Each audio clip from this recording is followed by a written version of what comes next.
In this video, I'll show you how to create a normal map in Photoshop. So this is a full guide, and this guide will have illustrations. Step number 1, open image in Photoshop. When you open image in Photoshop, choose 3D as it is here. Step number 2, once you choose 3D, choose mesh from present, and then on the drop down select Sepia. Step number 3, in the Sepia, select Sepia material, okay, as it is illustrated here, and then go ahead and create a map. Okay, so once you create a map, you see it looking like this.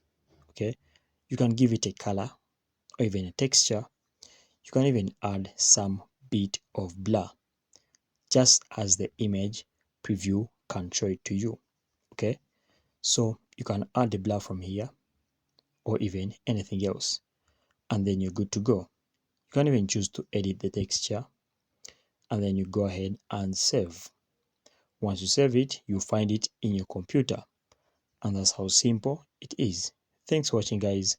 We shall meet in the next video once again.